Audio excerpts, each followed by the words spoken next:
والصلاة والسلام على سيد المرسلين وعلى آله وأصحابه أجمعين. قال الله تبارك وتعالى في كلام المجيد والفرقان الحميد: أعوذ بالله من الشيطان الرجيم. بسم الله الرحمن الرحيم. الرحمن علم القرآن خلق الإنسان علمه البيان. صدق الله العظيم وصدق رسوله النبي الكريم ونحن على ذلك من الشاهدين والشاكرين والحمد لله رب العالمين. محترم و مکرم حضرات علماء کرام اور ایمان والے بھائیوں، سورہ رحمان کی یہ ابتدائی آیتیں تلاوت کی گئی. سورت کا نام ہی سورہ رحمان اللہ پاک کی صفت سے متصف کیا گیا، اور سب سے پہلے صفت رحمت جو ذکر فرمائی الرحمن علم القرآن. قرآن کریم کی تعلیم اللہ پاک نے ہمیں دی، آسمان سے قرآن آپ صلی اللہ علیہ وسلم پر نازل فرمایا اور اس کی تعلیم اللہ پاک نے امت کو دی.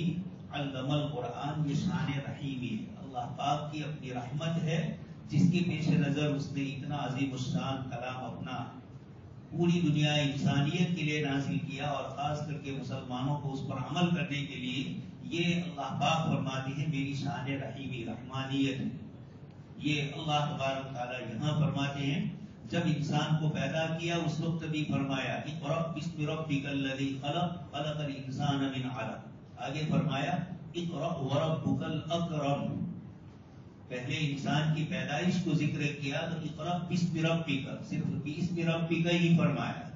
لیکن جب قرآن کا ذکر آیا تو اقرأ وربک الاکرم، رب اکرم اللہ پاک کی شان کریمی ہے کہ جس کی بنیاد پر اللہ پاک نے انسان کو قرآن سکھایا. یہاں فرمایا علم القرآن. یہ معلوم ہوا کہ شان رحمانیت اللہ پاک کی پوری یہ سورہ رحمان میں 30 سے زیادہ مرتبہ اللہ پاک نے الگ الگ نعمتوں کا ذکر کر کے انسانوں کو سمجھایا ہے. ایک نعمت میں کئی نعمتیں ذکر فرمائی، لیکن ساری نعمتوں کا سب سے بنیادی جو نعمت کا خلاصہ ذکر فرمایا علم القرآن. یہ سب سے بڑی اللہ پاک کی نعمت. آگے فرمایا خلق الانسان، انسان کو پیدا کیا. یہ اللہ پاک نے کس طریقے سے پیدا کیا؟ قرآن کریم کی مختلف آیتوں میں اللہ پاک نے ہماری حقیقت کو کھول کر رکھ دیا کہ انسان کی پیدائش کس کس طریقے سے ہوئی. آگے آ رہا ہے خلق الانسان من صلصال کالفخار، کھنکھناتی ہوئی مٹی سے، جیسے ٹھیکری ہوتی ہے اور ہم ہاتھ سے اس کو خریدتے وقت عورتیں یا اسی طرح بچہ ہوتا ہے اس کی مٹی کو کھنکھناتے ہیں کہ وہ پھوٹی ہوئی نہیں ہے یہ دیکھنے کے لیے. اللہ پاک فرماتے ہیں انسان کو بھی ایسے ٹھیکرے سے پیدا کیا. دوسری جگہ فرمایا من صلصال من حمإ مسنون، جیسے آٹا گھارا لگایا جاتا ہے، مال مسالہ تیار کیا جاتا ہے. پہلے زمانے میں ہمارے دیہاتوں میں مکان بنتے تھے تو مٹی اور دوسری کچھ چیزیں ڈال جاتی تھی اور پھر اس سے پوری پوری عمارتیں بنائی جاتی تھی، دیواریں بنائی جاتی تھی. اللہ پاک فرماتے ہیں من صلصال من حمإ مسنون، یہ گوندے ہوئے آٹے سے، گوندے ہوئے اللہ تبارک تعالیٰ نے مٹی سے انسان کی پیدائش. یہاں فرمایا خلق الانسان، انسان کو دنیا میں وجود بخشا دیا. یہ اللہ تبارک تعالیٰ کا بہت بڑا احسان ہے. آگے سورہ واقعہ میں آ رہا ہے افرأیتم ما تمنون انتم تخلقونہ ام نحن الخالقون، کس نے پیدا کیا؟ نحن خلقناکم. آگے اللہ پاک فرماتے ہیں ہم نے انسان کو پیدا کیا. علمہ البیان، اور اس کو اپنی دل کی بات واضح کرنے کے لیے زبان عطا فرمائی. یہ صرف انسان ہی کو عطا فرمائی ہے. جانوروں کو آپ بڑے بڑے دیکھ رہے ہیں، بیچارے کچھ نہیں بولتے، دو چار کلمات بولے جاتے ہیں. باقی انسان جیسا علمہ البیان، اپنی بات کو واضح کر کے پیش کرے، اپنی بات کو نکھار کر اور کھول کر لوگوں کے سامنے بیان کرے، یہ صلاحیت اللہ پاک نے حضرت انسان کو دی ہے. تو علمہ البیان، بیان کہا جاتا ہے واضح اور صاف بات کو، اپنی بات کو بالکل واضح انداز کے اندر پیش کر سکے. کوئی بھی بڑے سے بڑے جانور کو آپ دیکھ لیں، حتیٰ کہ انسانوں نے یہ کوشش کی کہ جانوروں کو اللہ سکھلایا جائے یا اور کوئی کلمات سکھلائے جائے، پرندوں کو، پوپت کو، اور اس طرح آپ دیکھ رہے ہیں مختلف جانوروں کو. لیکن جب وہ بیچارے بولتے ہیں، شیر کو اللہ سکھلایا گیا اور جب ہم اس کو سنتے ہیں، دیکھتے ہیں تو اس کا پورا بدن ہلتا ہے، اس لیے کہ بولنے کی اس کی قوت نہیں. اب جب بلوایا جا رہا ہے تو پورا جسم اس کا حرکت کرتا ہے. اور ہمارا معمولی سا بچہ اپنی زبان چلاتا ہے، کوئی اس کے لیے کوئی تکلیف اور کوئی پریشانی نہیں ہوتی. اللہ پاک فرماتے ہیں یہ نطق اور بولنے کی صلاحیت اور صفت ہم نے حضرت انسان کو دی ہے. اللہ پاک کا شکر ادا کیا جائے کہ اپنے دل کی بات ادا کرنے کے لیے اللہ پاک نے ہمیں یہ زبان دی، دانت دیے، اور کس کس طریقے سے یہ زبان سے کلمات نکل رہے ہیں. ہم اپنے دل کی بات کہہ سکتے ہیں. کوئی بیچارہ گونگا آدمی ہے، بول نہیں پا رہا ہے، دیکھیے اس کو اپنی باتوں کو کس کس طریقے سے سمجھانے کی کوشش کرتا ہے، اور پھر بھی ہم سمجھیں تو، ورنہ وہ کیا سمجھا رہا ہو ہم کیا سمجھیں. یہ اللہ پاک کا انعام اور احسان ہے، زبان جیسی نعمت اللہ پاک نے ہمیں عطا فرمائی. ایک اور آیت میں اللہ پاک نے فرمایا ہے نون والقلم وما یسطرون. قلم کی اللہ پاک نے قسم کھائی، وما یسطرون، جس کو تم لکھتے ہو. یعنی لکھنے کی صلاحیت انسان کو اللہ نے دی، بولنے کی بھی دی، اور لکھ کر بھی اپنی بات کو سمجھا سکتا ہے. یہ بھی اللہ پاک کا احسان ہے. اسی لیے فرمایا جس کو اللہ پاک نے زبان بھی دی ہو اور لکھنے کا قلم بھی دیا ہو، زبان کی صلاحیت اور قلم کی صلاحیت دی ہو، تو وہ اللہ کا احسان مانے. اس لیے کہ علمہ البیان، یہ بھی اللہ پاک نے اپنی نعمتوں کے ذکر میں ذکر کیا. اور نون والقلم میں اللہ پاک نے قلم کی قسم کھا کر وما یسطرون، لکھنے کی جو صلاحیت انسان کو دی، اللہ پاک نے اس کو اپنا احسان بتلایا. اس لیے علماء فرماتے ہیں کہ جس کسی عالم کو اللہ پاک نے زبان بھی دی ہو اور اسی طریقے سے قلم بھی دیا ہو اللہ کی دین کی باتیں لکھنے کی، تو وہ اللہ پاک کا بہت شکریہ ادا کرے. اپنی زبان کو بھی اللہ کی تعریف میں، حمد و ثنا میں اور صحیح چیزوں میں استعمال کرے، اور اپنے قلم کو بھی صحیح جگہ استعمال. اس لیے کہ ما یلفظ من قول الا لدیہ رقیب عتید. اللہ پاک نے 2 فرشتے لگائے ہیں. سورہ قاف میں یہ آیت آ چکی ہے. اللہ پاک فرماتے ہیں ہر چیز کو ریکارڈ کیا جاتا ہے، لکھنے کو بھی، بولنے کو بھی. کوئی چیز ہماری زبان سے اس طرح کی نہیں ہوتی ہے کہ اللہ کا فرشتہ اس کو کیچ نہ کر رہا ہو، لکھ نہ رہا ہو. تو اللہ پاک نے علمہ البیان. آگے اللہ پاک نے اور دوسری نعمتیں ذکر فرمائی. الشمس والقمر بحسبان، سورج اور چاند اپنے نظام پر چلتے ہیں، اپنے اپنے حساب سے ہے. سورج کا بھی حساب ہے، صبح صادق ہو رہا ہے اور پھر سورج نکلتا ہے اس کے بعد، اور پھر سورج غروب ہوتا ہے. چاند کے بھی اپنے حساب کے دن ہے. اللہ تبارک تعالیٰ نے 29 دن 30 دن اس کا ایک نظام رکھا ہے، اس کے مطابق اللہ پاک اس کو بھی چلا ہے. گویا کہ اوپر کی جتنی دنیا ہے، سورج، چاند اور ستارے، سیارے، لاکھوں اللہ پاک کے کروڑوں ستارے ہیں، یہ سب کے سب اللہ پاک کے نظام سے چلتے ہیں. اللہ تبارک تعالیٰ نے ہر ایک کو حساب دیا ہے. ایک ذات ہے جو ان کو اپنے ایک نظام سے چلا دی ہے. انسان اس نظام کو جان لیتا ہے، آبزرویٹو کو، فلکیات کی دنیا کو، خگول شاستر کو، تو یہ انسان کا اس کو جاننا ہو، لیکن اس کو چلانا اس نظام کو اللہ پاک کی طرف سے، اس کا حساب وہی جانتے ہیں. والنجم والشجر یسجدان، ستارے، نجم سے ستارے بھی مراد ہے. اور خود مفسرین نے چھوٹے جو درخت ہوتے ہیں، گجراتی میں چھوڑوے بولتے ہیں، اللہ پاک نے اس کو بھی رکھا ہے. اور والشجر، درختوں کو بھی، بڑے درختوں کو بھی یہ یسجدان، اللہ پاک کو سجدہ کرتے ہیں. اس آیت میں بھی فرمایا، اور حدیث شریف میں سورج کے متعلق بھی فرمایا کہ سورج اپنے طلوع ہونے سے پہلے اللہ پاک سے اجازت لیتا ہے. اور اسی طریقے سے بہت ساری مخلوق کے متعلق اللہ پاک نے فرمایا وہ اللہ پاک سے اجازت لیتی ہے. دوائی آپ لیتے ہیں، وہ اچھا ہو یا نہ ہو، اس کے لیے اللہ پاک سے اجازت لیتی ہے کہ باری تعالیٰ اس سے اس کو شفا ملے یا نہ ملے. تو پہلے بھی میں عرض کر چکا ہوں، انسان کے لیے تو یہ مخلوقات بے حس ہے، یہ جاندار نہیں ہے، لیکن اللہ پاک کے لیے نہیں ہے. اللہ پاک کے لیے سب جاندار. جس انسان کو بولتے خدا نے سکھلایا، وہی خدا اگر آسمان و زمین کو بھی قوت گویائی بولنے کی صلاحیت دے، وہ اگر درختوں کو بھی تسبیح اور تحمید کی صلاحیت دے. کچھ ماہرین سائنسداں تھے جو اسی کے ماہرین نباتات جن کو کہا جاتا ہے، ونسپتی شاستر، انہوں نے دیکھا کہ جانوروں میں سے، یہ درختوں میں سے کبھی کبھار کچھ آواز نکلتی، مختلف قسم کی آواز. یہ اس کے ترنگ کو، اس کے آواز کو اور اس کے ترنگ کو پہچاننے کی مسلسل سائنسی مشینری کے ذریعے محنت کر رہے تھے، لیکن کیچ نہیں ہو رہی. انگلینڈ کے سائنسدانوں میں ایک مسلم سائنسدان تھے، انہوں نے کہا کہ قرآن کریم میں یہ موجود ہے کہ درخت بھی تسبیح بیان کرتے ہیں، بلکہ قرآن نے تو یہ فرمایا وَإِن مِّن شَيْءٍ إِلَّا يُسَبِّحُ بِحَمْدِهِ وَلَٰكِن لَّا تَفْقَهُونَ تَسْبِيحَهُم. کائنات کی ہر چیز اللہ پاک کی پاکی بیان کرتی ہے، لیکن انسانوں تم جانتے نہیں ہو، تم ان کی زبانوں سے واقف نہیں ہو. کوا ہے اور دوسرے پرندے صبح سویرے پڑھ رہے ہیں، بول رہے ہیں، ہم نہیں جانتے. عُلِّمْنَا مَنطِقَ الطَّيْرِ، یہ حضرت سلیمان علیہ السلام کو عطا کیا. حدیث شریف میں ہے آپ صلی اللہ علیہ وسلم کو بھی اللہ پاک نے مختلف پرندوں کی تسبیحات بتلائی. فلانا پرندہ صبح اٹھ کر یہ تسبیح کرتا ہے، فلانا پرندہ یہ تسبیح بیان کرتا ہے. حتیٰ کہ یہ بتلایا گیا کہ جب کپڑا ہم پہنتے ہیں اور وہ جب تک تر و تازہ رہتا ہے تسبیح بیان کرتا ہے، اسی طریقے سے درختوں کے متعلق آیا کہ ان کی ہری ٹہنیاں پتیاں یہ اللہ پاک کی تسبیح بیان کرتی ہے. جب خشک ہو جاتی ہے تو ان میں تسبیح نہیں ہوتی. ہمارے قبر کے اوپر جو آپ صلی اللہ علیہ وسلم نے قبروں پر یہ ٹہنی جو لگائی اس کے پیچھے بھی یہی کہ یہ اللہ پاک کی تسبیح بیان کرتی ہے. اور دوسری چیزیں مراد نہیں ہے جو دوسری چیزیں ہم نے اپنی طرف سے کر لی. حدیث شریف میں جو ٹہنیاں فرمائی آپ صلی اللہ علیہ وسلم نے فرمایا بھی کہ یہ دعا کرتی ہے. تو قرآن کریم نے فرمایا وَالنَّجْمُ وَالشَّجَرُ يَسْجُدَانِ، چھوٹے چھوٹے پودے بھی اللہ پاک کی تسبیح بیان کرتے ہیں. ستارے تو ہے ہی، اور وَالشَّجَرُ يَسْجُدَانِ، اللہ پاک کو سجدہ کرتے ہیں. ان کے سجدے کی کیا کیفیت ہے میں اور آپ نہیں جانتے. جس خدا نے ان کو تسبیح دی، جس خدا نے ان کو ساری عبادتیں ادا کرنے کی توفیق دی، تو اس کی کیفیت بھی ضروری نہیں انسان کی طرح سجدہ ہو. اللہ پاک بھی اس کی حقیقت اور کیفیت کو جانتے ہیں. لیکن اتنی بات ضرور ہے کہ کائنات کا ذرہ ذرہ اللہ پاک کی تسبیح و تحمید میں مشغول ہے. اگر ناشکرا ہے تو حضرت انسان ہے.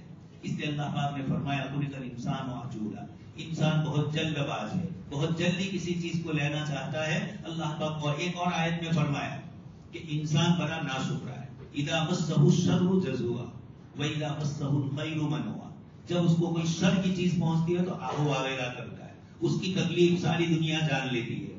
اور دوسری مخلوق کی تکلیف ہے، بیل ہے، بھینس ہے، گائے ہے، ہمارے جانور ہیں گھروں میں رہنے والے، دیکھیے ان کو کوئی تکلیف یا اور کیڑے مکوڑے 2-4 منٹ کے بعد اٹھ کر چلنے لگتے ہیں. انسان ہے کہ کم برارے اس کے. اللہ پاک فرماتے ہیں اذا مسہ الشر جزوعا، جب اس کو تکلیف پہنچتی ہے، برائی پہنچتی ہے تو بہت آہو آویلا کرتا ہے. اور وَإِذَا مَسَّهُ الْخَيْرُ، اور جب اس کو بھلائی کی چیز پہنچتی ہے تو منوعا، اللہ کی نعمتوں کو دوسروں پر روکنے والا ہو جاتا ہے، خیر خیرات نہیں کرتا.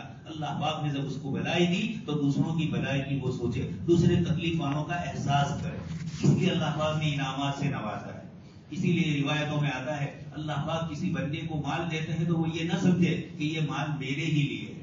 اللہ پاک نے یہ مال للسائل والمحروم، تمہارے اپنے مال کے اندر زکات کے علاوہ، زکات تو ہے ہی فرض، لیکن اس کے علاوہ نفلی صدقات ہے. اللہ پاک کو راضی کرنے کے لیے اللہ کی مخلوقات کے ساتھ للسائل والمحروم، مانگنے والا ہے اپنی ضرورت کے پیش نظر آیا ہے، والمحروم، اور وہ جو بیچارہ مانگتا نہیں ہے لیکن پریشان ہے، روزگار کمانے کے لیے صبح سے لے کر شام تک محنت کرتا ہے لیکن شام میں اتنا نہیں کما سکتا کہ اپنے بچوں کی اور اپنے گھر کی ضروریات پوری کر سکے. ایسے لوگوں کی مدد کرنا. المحروم، مفسرین نے اور بھی بہت ساری تفسیر کی ہے، لیکن یہ بھی ایک تفسیر ہے کہ محروم وہ آدمی جو محنت کرے، محنت کے بعد ایک تو وہ لوگ ہیں جو مستقل اندر سب کچھ اندر، آپ دیکھ رہے ہیں کچھ کمانا نہیں، امت مسلمہ کو بدنام کرنا کہ مسلمان وہ ہے جو مانگنے کے لیے کھڑا ہوتا ہے.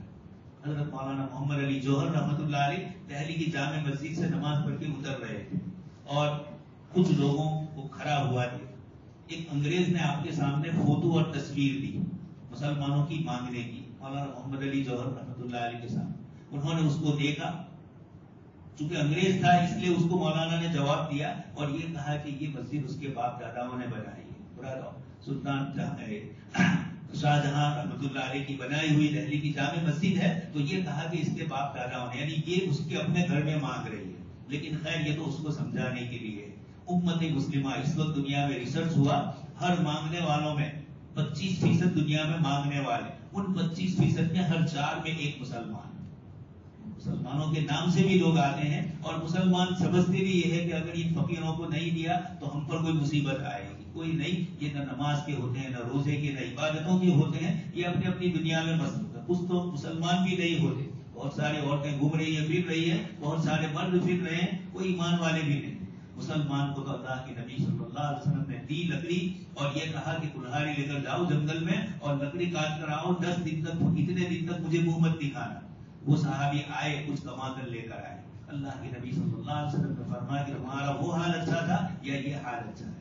پہلے کمائے نہیں تھے، مانگ رہے تھے، اور اب تم خود لے کر آئے ہو. تو اللہ پاک نے مسلمانوں کو مانگنے والا نہیں بنایا، مسلمان تو دینے والا ہے، دنیاوی اور آخرت کی چیزیں بھی. تو خیر اللہ پاک فرماتے ہیں ساری مخلوق سجدہ کرتی ہے. والسماء رفعها، اتنا بڑا آسمان اللہ پاک نے بلند فرمایا. اللہ پاک فرماتے ہیں هل ترى من فطور، سورہ تبارک میں فرمایا کہ تم مرجع البصر کرتین، اپنی نگاہوں کا آسمان پر لگاؤ اور دیکھو آسمان میں کہیں شکاف، کہیں فتن ہے. ہماری بڑی سے بڑی بلڈنگ 30-40 سال کے بعد، خاص کر کے اب جو نئی گرمی اور یہ جو ٹیکنالوجی ہمارے یہاں ہے اس کی بنیاد پر دیکھ رہے ہیں 30-40 سال تو بہت ہو گئے، عمارتیں بنتی ہے 2-4 سال میں پانی ٹپکنا شروع ہو جاتا ہے۔ اللہ پاک فرماتے ہیں ہزاروں اور کروڑوں سال سے ہمارا یہ آسمان ہے، کہیں درار، کہیں شگن، کہیں فتن تمہیں کوئی نظر آ رہی ہے؟ کہیں کوئی ستون بھی نظر نہیں آتا ہے۔ بغیر عمد ترونہ، اللہ پاک فرماتے ہیں بغیر ستون کے تم دیکھو اتنا بڑا آسمان اللہ پاک نے بنایا۔ ووضع المیزان، ایک طرف آسمان کا ذکر فرمایا، اس کے ساتھ اللہ پاک نے ترازو کا ذکر فرمایا۔ ایک تو دنیاوی ترازو ہے جس سے ہم چیزیں تولتے ہیں، جو انصاف کا پیمانہ اور ماپدند ہے، اور ایک اللہ پاک کے یہاں وَنَضَعُ الْمَوَازِينَ الْقِسْطَ لِيَوْمِ الْقِيَامَةِ فَأَمَّا مَنْ ثَقُلَتْ مَوَازِينُهُ فَهُوَ فِي عِيشَةٍ رَاضِيَةٍ، ایک وہاں ترازو ہوگا۔ اللہ پاک فرماتے ہیں وہاں کا ترازو اس لیے ہے کہ اللہ تطغوا فی المیزان، دنیا کے ترازو میں ٹھیک تولو، ٹھیک نہ ہو۔ ایک تو وہ چیزیں ہوتی ہیں جو ترازو میں تولی جاتی ہے انصاف کا ذریعہ، اور ایک وہ چیزیں ہیں جو ترازو میں نہیں آتی ہیں، آپسی تعلقات، آپسی معاملات، رشتے داروں کے، باپ بیٹے کے، دو بھائیوں کے ساتھ، یا باپ کا اپنے دو بیٹوں کے ساتھ جو انصاف کا معاملہ ہے، یہ ایسے معاملات ہیں کہ جو ترازو میں نہیں تولے جاتے، لیکن اس کے بھی ترازو ہم جانتے ہیں، انسان جان لیتا ہے۔ اس لیے حدیث شریف میں آپ صلی اللہ علیہ وسلم نے فرمایا کہ جس پر میں قدرت رکھتا ہوں اس کی تو آپ میری پکڑ کریں، لیکن جس پر میں قدرت نہیں رکھتا ہوں، دل کی دنیا ہے، دل کسی ایک طرف مائل ہو گیا ہے۔ آپ صلی اللہ علیہ وسلم کی ایک سے زیادہ ازواج مطہرات کی عورتیں تھیں، تو آپ صلی اللہ علیہ وسلم فرماتے تھے ماں عملی، جس کا میں مالک ہوں اس کے اوپر تو میں انصاف کرتا ہوں، اور جس پر میری قدرت نہیں ہے، دل کی دنیا ہے اور وہاں کنٹرول نہیں ہے، اللہ کے رسول صلی اللہ علیہ وسلم نے فرمایا اس میں بھی آپ مجھے معاف فرما دیجیے اگر انصاف نہ ہو۔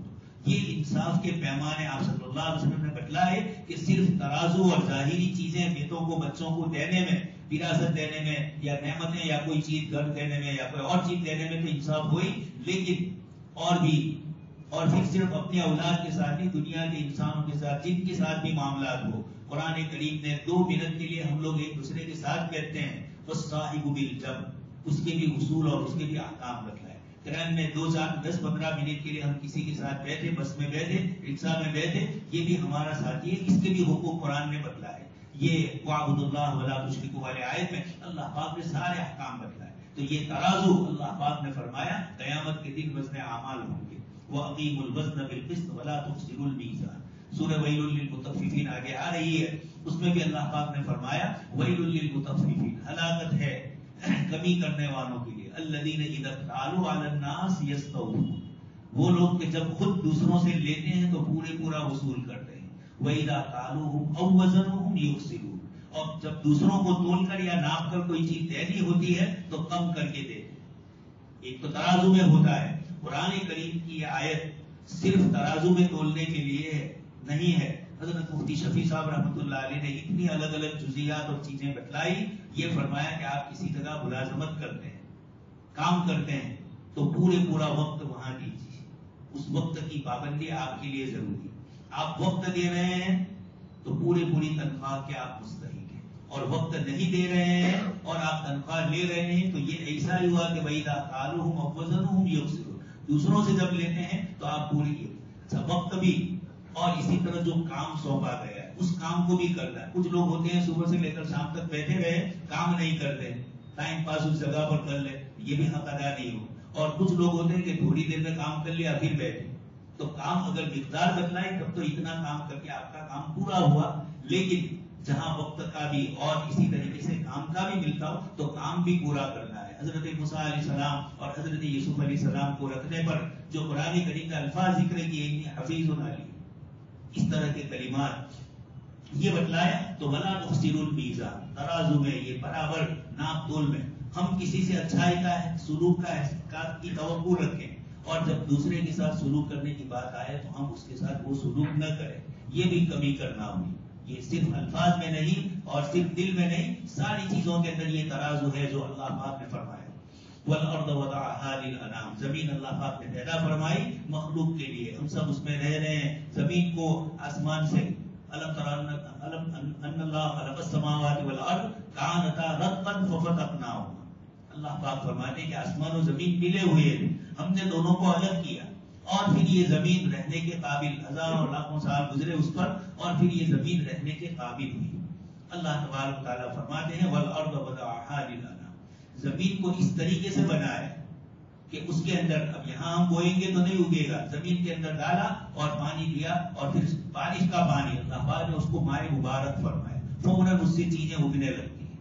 تو زمین کی اس کیفیت میں زمین کا ہونا کہ زمین کے اندر سبزہ اگتا ہے، کھیتی باڑی ہوتی ہے، پھل فروٹ ہوتے ہیں، اور زمینیں بھی اللہ تبارک و تعالیٰ نے مختلف، یہ بھی 22ویں پارے میں سورہ فاطر میں اللہ پاک نے فرمایا ہم نے مختلف قسم کی زمینیں، کسی زمین میں یہ اگتا ہے، کسی زمین میں وہ اگتا ہے، کہیں یہ پھل کہیں وہ پھل۔ ہمارا علاقہ ہے جہاں 2-4 سبزیاں اور 2-4 چیزیں پکتی ہے، کچھ علاقے ہیں پالنپور کے علاقے میں وہاں کچھ اور، کاٹھیاواڑ میں کچھ اور۔ اللہ پاک کی وسیع والی زمین میں اللہ پاک نے، زمین ایک ہی ہے، پانی بھی اوپر کا ایک ہی ہے، لیکن صلاحیت اللہ پاک نے الگ الگ دی اور الگ الگ چیزیں پکتی۔ یہ کون ہے؟ سبحان اللہ العظیم، اللہ پاک کی ذات ہے جو اس طریقے سے اگاتی ہے۔ تو زمین کو ہمارے لیے رہنے کے قابل بنایا۔ زمین پانی جیسی سیال ہوتی، آدمی چلتا اور اندر گر جاتا۔ زمین اتنی سخت ہوتی پہاڑ جیسی کہ آدمی کچھ کھودنا چاہے اگتے ہی نہیں، نکلے ہی نہیں، تو سبزہ کیسے اگتا؟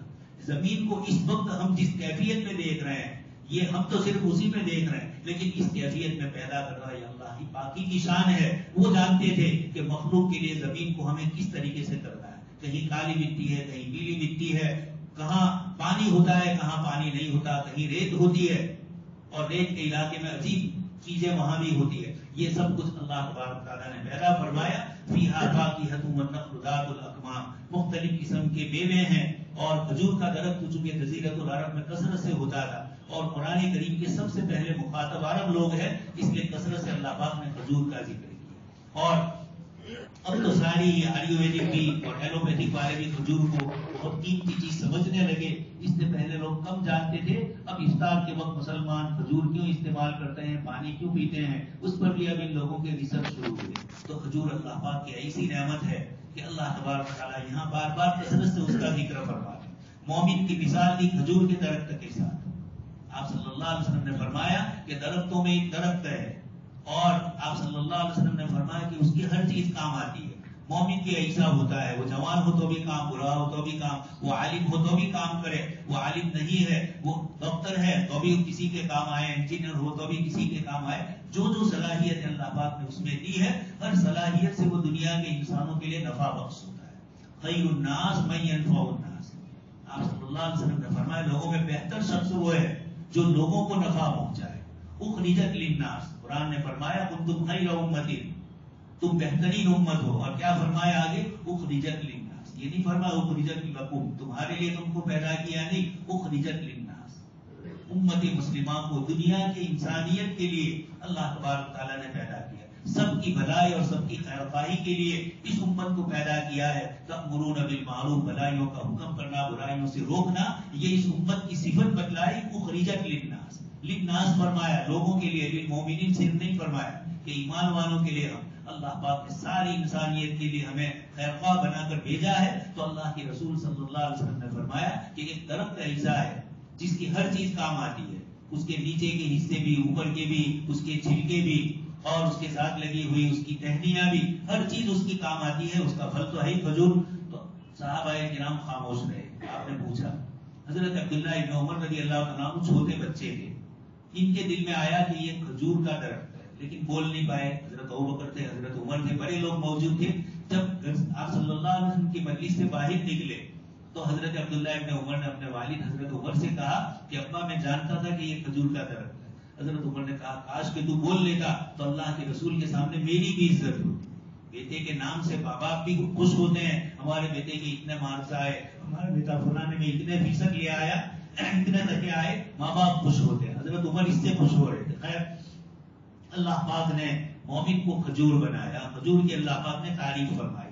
والحب ذو العصف والریحان، کھانے پینے میں ایک کھجور ہی نہیں ہے، اناج اور غلے کی مختلف قسمیں ہیں۔ ہم لوگ تو 2-4 قسمیں جانتے ہیں جو معمول سے ہمارے یہاں کھانے پینے میں، اور دوسرے علاقے میں لوگ دوسری چیزیں کھاتے ہیں، اور کئی چیزیں وہ ہیں جس کو انسان کھاتا نہیں ہے۔ اب حکیموں نے اور ڈاکٹروں نے جب طبیعتیں خراب ہوئی تو وہ چیزیں جن کو گھروں کے اندر بالکل کم سمجھا جاتا تھا وہ بھی دوائی کے طور پر استعمال ہونے لگی، کہیں سویابین اور نہ معلوم کیا کیا، اس قسم کی چیزیں جس کو پہلے معمولی سمجھا جاتا تھا، لیکن اب انسان اس کی قدر جانتا۔ اللہ پاک نے تو پہلے سے ہی ان میں یہ چیزیں رکھی ہوئی ہے، حضرت انسان اس کی قدر نہیں جانتا، حضرت انسان اس کی کیفیت نہیں جانتا، اللہ پاک فرماتے ہیں والحب، دانے ہزاروں لاکھوں قسم کے گیہوں کا بھی دانا ہے، جواری بھی ہے، اور نہ معلوم کون کون سے. اسی طرح بھوسے بہت سے یہ سبزیاں ایسی ہے، اسی طریقے سے بہت ساری اللہ پاک نے جو اناج اور غلے کی چیزیں رکھی ہے ان پہ کچھ صفتیں ایسی رکھی ہے جو جانوروں کے کھانے کے لیے بھی ہے،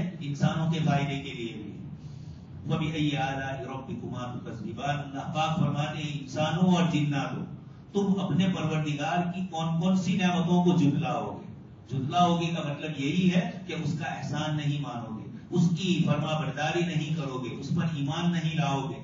انسانوں کو بھی فرمایا، جنات کو بھی. جیسے ہم اللہ پاک کے احکام کے مکلف ہیں، اس طرح اللہ پاک نے جنات کو بھی اپنے احکام کا مکلف بنایا. ان میں بھی مسلمان بھی ہے، غیر مسلم بھی ہے. قرآن کریم کی سورہ جن میں اللہ پاک نے بہت ساری ان کی آپسی گفتگو کو ذکر کیا ہے. جنات آپس میں بات چیت کرتے ہیں اور وہ بتلاتے ہیں کہ انسانوں کے متعلق ہم کیا سمجھتے ہیں. خیر، اعلیٰ علیون کی جمع، علیون کا معنی ایک نعمت، اور اعلیٰ بہت ساری نعمتیں.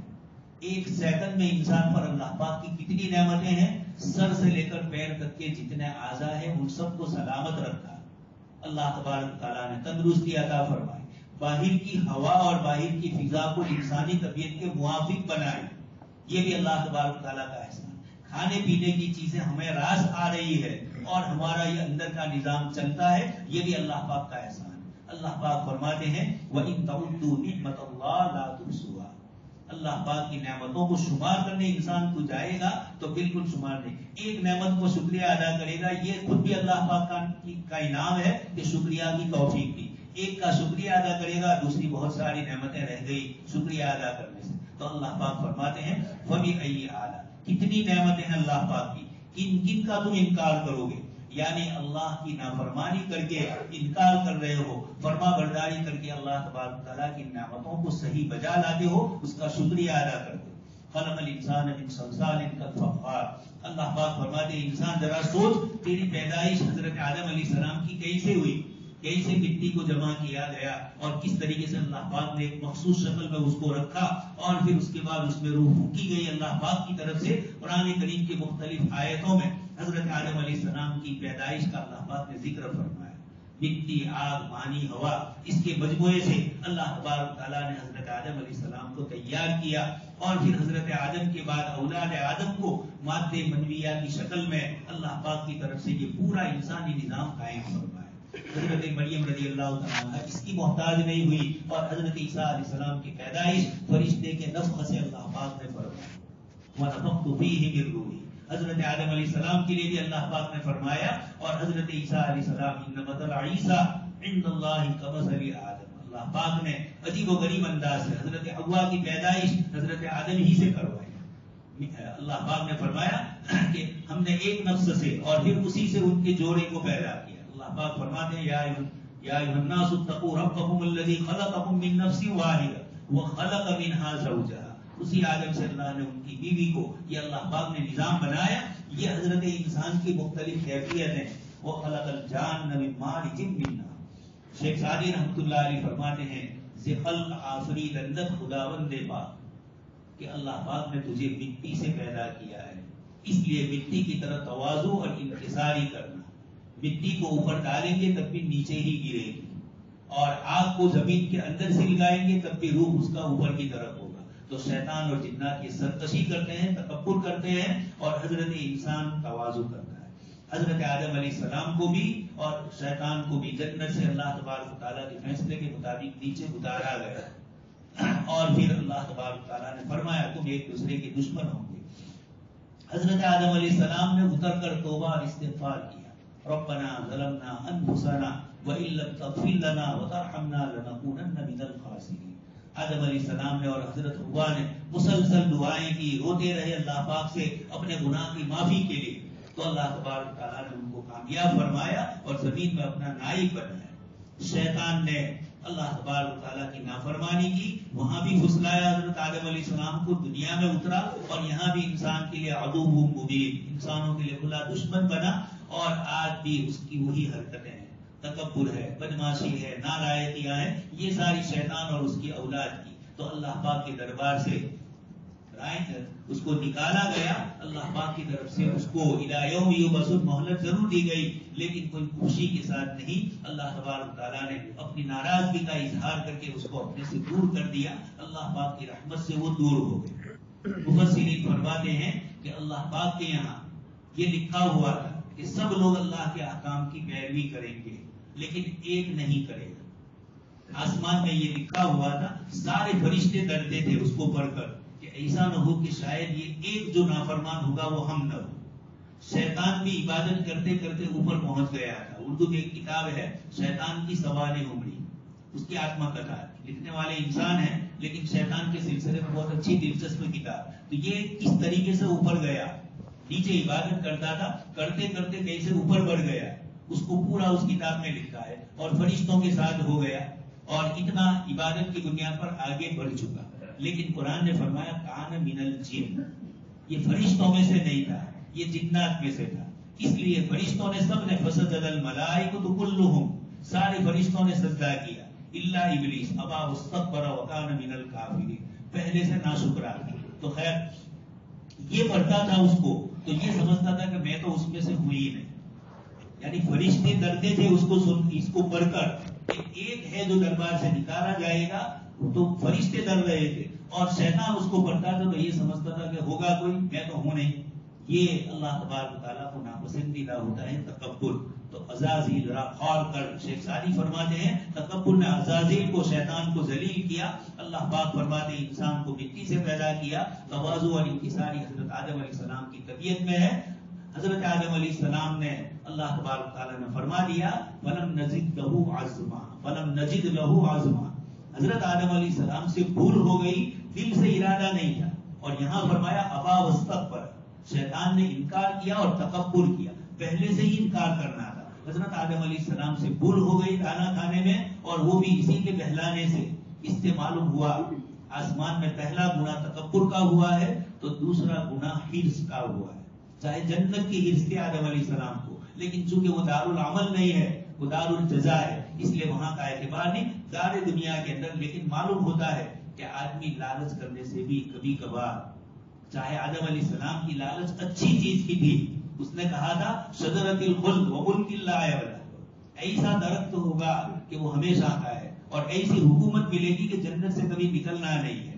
یہ وسوس لہم الشیطان، اس طریقے کا وسوسہ ڈالا۔ اللہ تبارک و تعالیٰ حرص سے بھی انسان کی حفاظت فرمائے اور تکبر سے بھی حفاظت فرمائے۔ آگے فرمایا فبأي آلاء ربكما تكذبان، انسان کو مٹی سے کیوں بنایا، اس کی کیا خاصیت ہے، اور کیوں انسان کے لیے مٹی کو استعمال کیا گیا، کون کون سے اجزاء کو مٹی کے لیے گئے۔ شیطان اور جنات کی پیدائش کے لیے اللہ تبارک و تعالیٰ نے آگ سے اس کو بنایا، تو آگ کی کیا صفت ہے جن کی اس میں ضرورت تھی، یہ ساری حکمتیں میں اور آپ نہیں جانتے ہیں، اللہ پاک ہی جانتے تھے، اس لیے انہوں نے انسانوں کے لیے اس کو رکھا، اور شیطان اور ان جنات کے لیے اللہ تبارک تعالیٰ نے آگ کا شعلہ رکھا، ماری جلوین میں۔ یہ دونوں ذکر کر کے اللہ پاک فرماتے ہیں ان دونوں چیزوں سے تم کو پیدا کرنا یہ ہماری طرف سے تم دونوں پر الگ الگ احسان ہے۔ فبأي آلاء ربكما تكذبان، تم اللہ تبارک تعالیٰ کی ان کون کون سی نعمتوں کا انکار کرو۔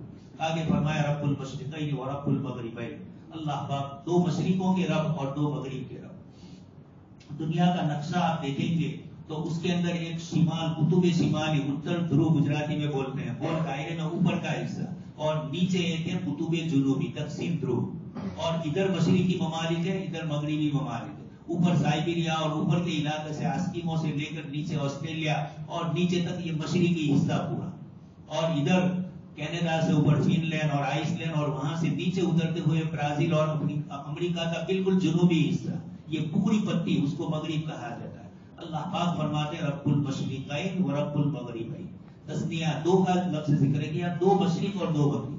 اور دوسری جگہ قرآن کریم میں فرمایا رب المشارق والمغارب، سارے مشرق اوپر سے نیچے تک کے، اور سارا مغرب اوپر سے نیچے تک کا۔ اور ایک جگہ پر اللہ تبارک تعالیٰ نے فرمایا رب المشرقی والمغرب، پوری سمت کو ایک لے کر واحد کا صیغہ استعمال کیا۔ تو قرآن نے کہیں مشرقی ایک حصے کو ذکر کیا، کہیں مغربی ایک حصے کو ذکر کیا، کہیں مغرب کا اوپر اور نیچے، مشرق کا بالکل اوپر اور مشرق کا بالکل نیچے.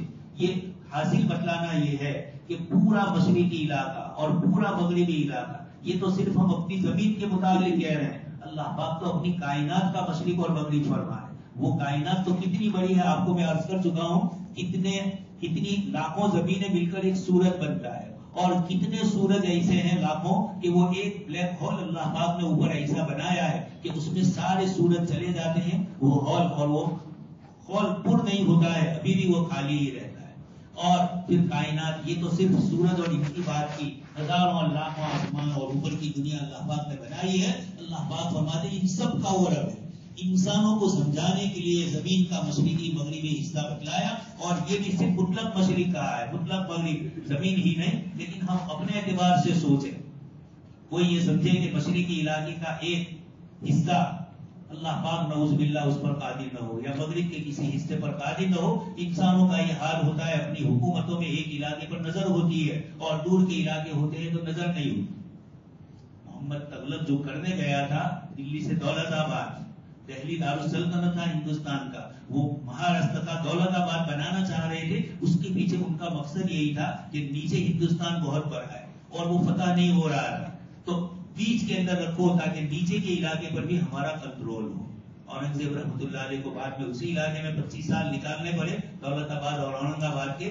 تو اس کی یہ سوچ تھی. انسان یہ سمجھتا ہے کہ فلانی جگہ پر ہم رہیں گے تو فلانی چیز پر ہمارا کنٹرول نہیں رہے گا. تجارت بڑی ہو جائے تو کنٹرول سے باہر ہو جاتی ہے، آمدنی اور خرچہ اور ملازمین اور الگ الگ شعبے. تو انسانوں کا ہی حال ہوتا ہے. اللہ پاک فرماتے ہیں مشرق کتنا ہی وسیع ہو جائے، مغرب کتنا ہی پھیل جائے، ہماری خدائیت کے اندر کوئی فرق نہیں پڑتا ہے. رب فرمایا بلکہ وہاں رہنے والی جو مخلوقات ہے، وہاں رہنے والی جو چیزیں ہیں، ان کی تربیت ہم کرتے ہیں اور ذرہ برابر ہم ان سے غافل نہیں ہیں. یہ اللہ پاک رب المشرقین و رب المغربین، مشرق کے دونوں علاقے، مغرب کے دونوں علاقے، ان سب کے ہم رب ہے. اندر لاکھوں اور کروڑہ مخلوق مشرقی علاقے میں ہے، سمندروں میں پھیلی ہوئی ہے. اللہ تبارک تعالیٰ ہی جانتے ہیں ان سب کی تربیت کس طریقے سے کی جاتی ہے. حضرت موسیٰ علیہ السلام نے فرمایا باری تعالیٰ آپ اپنی مخلوقات کو کیسے روزی دیتے ہیں؟ ہزاروں لاکھوں کروڑہ مخلوق ہے. اللہ پاک نے موسیٰ علیہ السلام طور پہاڑ پر کھڑے تھے اپنے عصا کے ساتھ. اللہ پاک نے فرمایا موسیٰ اپنے عصا کو اس پہاڑ پر ماریے.